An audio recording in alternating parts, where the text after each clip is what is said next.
राज की प्रेम कहानी। एक समय की बात है। एक छोटे से गांव में रहने वाला लड़का राज को एक सुंदर सी लड़की की आदेश पर शहर में पढ़ाई करने के लिए भेज दिया गया। उसके जाने के बाद उसने कपड़ा साइल का काम धंधा शुरू कर दिया।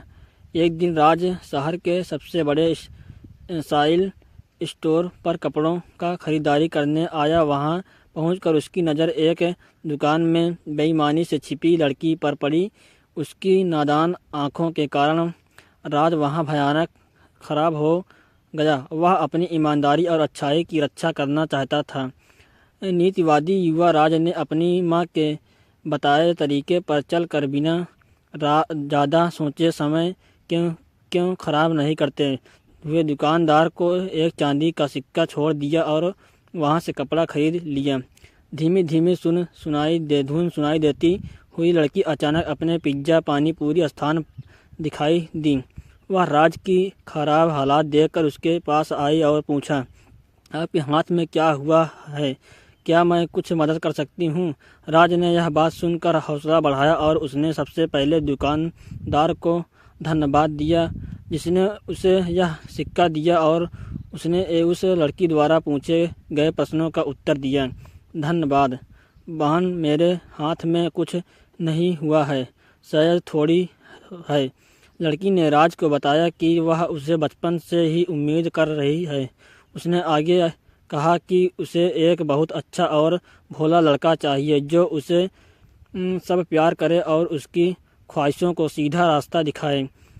राज ने लड़की के प्रति खास इंटरेस्ट दिखाया और उसे बातचीत के लिए आमंत्रण दिया। वे बहुत देर तक बात करते रहे और इस प्रक्रिया में वे दोनों एक दूसरे के बारे में अधिक जानने वाले हुए। धीरे धीरे उनके बीच की रिश्ता बढ़। यह कहानी एक लड़की और एक लड़के के बारे में है जो बचपन के सबसे अच्छे दोस्त थे। वे हमेशा साथ खेलते और कई अनुभव एक साथ जीवन के हर पहलू को साझा करते थे।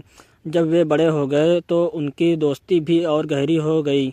वह एक दूसरे के साथ मनोरंजन करने, साथ पढ़ाई करने और सप्ताहांत में मार्गदर्शन करने लगे। एक दिन लड़के ने अपनी दोस्ती की कुछ अलग महसूस किया। वह हमेशा लड़की की तरफ देखने और उसके साथ हंसने खेलने के लिए तत्पर रहने लगा। इन भावनाओं को देखते हुए लड़की ने दोस्ती के बारे में कुछ अलग महसूस किया। वह अन्याय महसूस करती थी क्योंकि उसे लड़के के प्रति विचार होते हुए उसके साथ भोला बनाया गया था। समय बीतते हुए लड़के ने धीरे धीरे लड़की को अपने अलग होने के ख्याल के बारे में समझाया।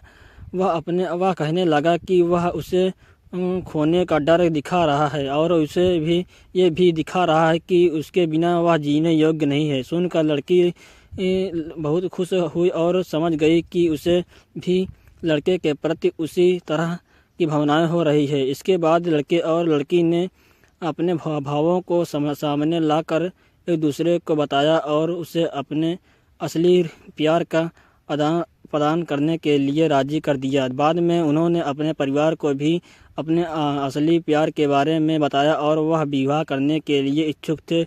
इस प्रकार लड़के और लड़की ने एक साथ विवाह किया और अपने सपनों को साथ मिलकर पूरा किया। वे अपने दिल की बात समय पर बताने के लिए बहुत खुश थे और उसकी प्रेम कहानी एक दूसरे के लिए प्रेरणा